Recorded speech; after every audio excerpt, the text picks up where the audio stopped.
अस्सलाम वालेकुम, नमस्कार, केम छो? હું છું સિતાબ કાદરી. આપ જોઈ રહ્યા છો voice of India news channel. આજે ઈદ ઉલ ફિત્રની નમાઝ અદા કરવામાં આવી હતી. ઈદ ઉલ અઝહા બકરી ઈદના દિવસે વિશાળ જનસમુદાયમાં પાલનપુર ખાતે આવેલ ઈદગાહના મેદાનમાં નમાઝ અદા કરવામાં આવી હતી.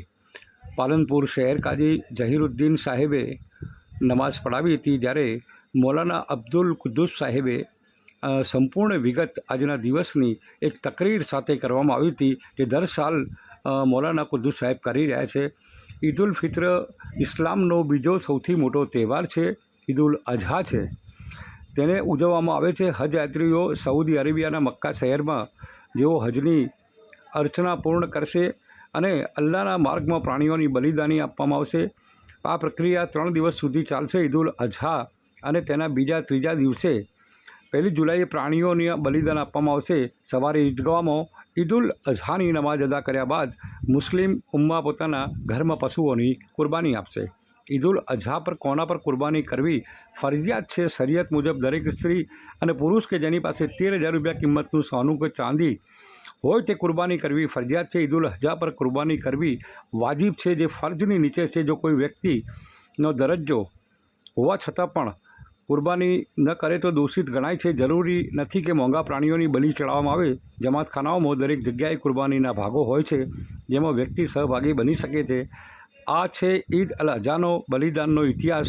બલિદાનનો ઇતિહાસમાં મોહમ્મદ પૈગંબર ઇબ્રાહીમ અલૈહિસ્સલામ સાથે સંબંધિત સ્વપ્નમાં ખુદાના આદેશ મળતા તેઓ પોતાના પુત્ર હજરત ઇસ્માઇલ અલ-હદી ઇસ્લામની કુરબાની આપવા રાજી થયા હતા. જ્યારે હજરત ઇબ્રાહીમ પોતાના પુત્રને મારવા જઈ રહ્યા હતા, ત્યારે હજરત ઇસ્માઇલે તેમને આંખે પાટા બાંધવા કહ્યું. હજરત ઇસ્માઇલે નાનાને વાત કહી કે જેથી પિતાના ખુદાના હુકમનો પાર કરવા સંકોચ ન અનુભવે. હજરત ઇબ્રાહીમ અલૈહિસ્સલામ આંખે પાટા બાંધ્યા પછી હજરત ઇબ્રાહીમ અલૈહિસ્સલામે પુત્રના ગળા પર છરી મૂકીને ખુદાનો હુકમ પૂરો કર્યો. પરંતુ જ્યારે આંખની પટ્ટી હટાવી ત્યારે હજરત ઇસ્માઇલ હસતા હસતા તેમની સામે ઊભા હતા અને તેમના પુત્રના બદલે દુંબેની કુરબાની થઈ ગઈ હતી, જે સ્વર્ગમાંથી ફરિશ્તાઓ જે જિબ્રીલ અમીનના આદેશથી લાવવામાં આવ્યા હતા. આ વાસ્તવમાં ખુદાની તરફથી હજરત ઇબ્રાહીમની કસોટી હતી.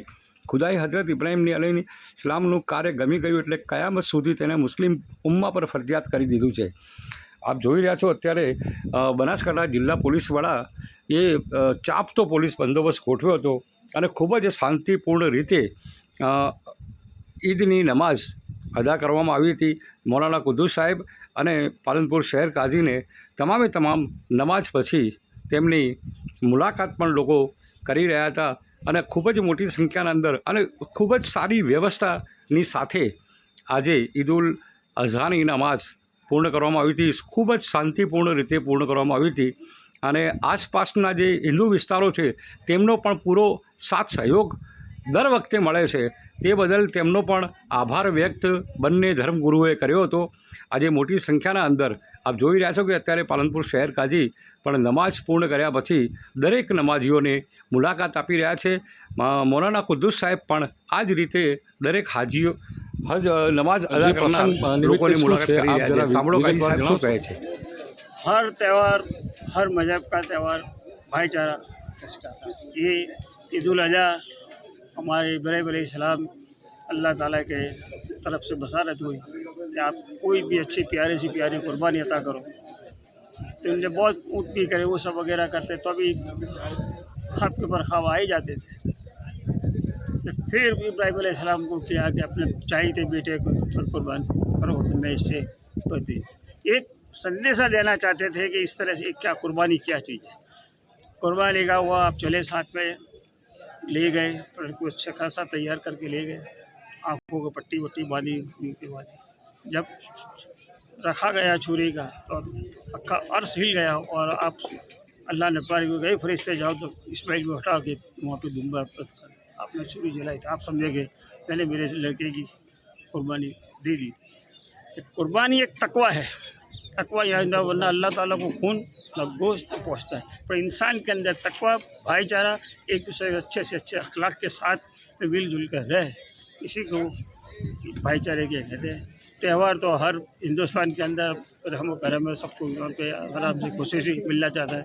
और खुशी हमारे पालनपुर के अंदर तो कहने का ही नहीं है कि हर अतराफ के लोग ईदगाह के अंदर, दोनों ईदों के अंदर जमा होते, एक दूसरे से मिलजुल, चाहे पहचान हो कि ना हो, પણ मिलते हैं और एक भाईचारे को संदेश देते हैं। और हमारे आजू बाजू ये ईदगाह के अतराफ़ वाले हैं, इनका भी हम बड़ा आदर सम्मान करते हैं, क्योंकि दोनों ईदों के अंदर हमें बहुत साथ सपोर्ट करते हैं, पानी की व्यवस्था करते हैं, नमाज़ पढ़ने की भी देते हैं और हमारा सब भाईचारा जैसे रहता है।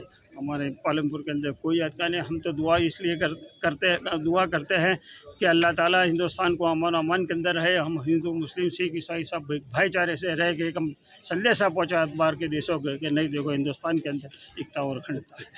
क्या नाम सर आपका? मेरा नाम पालमपुर शहर काजी जहीरुद्दीन हमीदुद्दीन, स्टेट लेवल से अकबर बादशाह के टाइम से चले आए हैं, आप लोगों की दुआ से और चलते रहेंगे इंशाअल्लाह। ओके।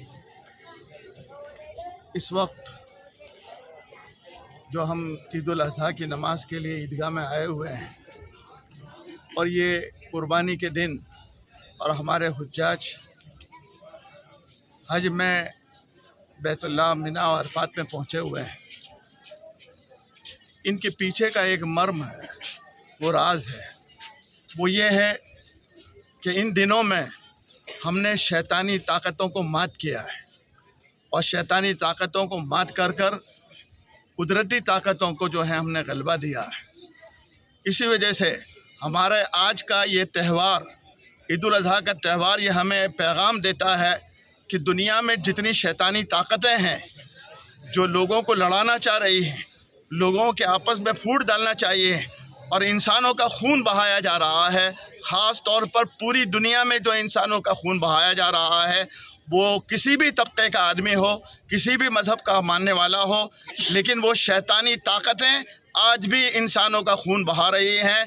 इन ताकतों पर काबिज़ होना और इन ताकतों पर गलबा पाकर इंसानियत की कदरों को बहाल करना और इंसानियत को उसका हक़ देना, आज का हमारा ये त्यौहार ये सबक सिखा रहा है और हमें पैगाम दे रहा है। हमें हर इंसानी ताकत के हाथों में हर अच्छे काम में साथ देना चाहिए और शैतानी जो ताकतें हैं जिनका काम हमेशा भेदभाव करना, जिनका काम हमेशा तोड़ करना, जिनका काम हमेशा इंसानों को बर्बाद करना, जिनका काम हमेशा इंसानों को गुमराही के रास्ते पर भटकाना, जिनका काम सच्चे रास्तों से हटाना है, उन ताकतों को मात कर कर सच्ची ताकतों को गलबा देना, ये हमारे आज का ईद का पैगाम, ये हमको पैगाम दे रहा।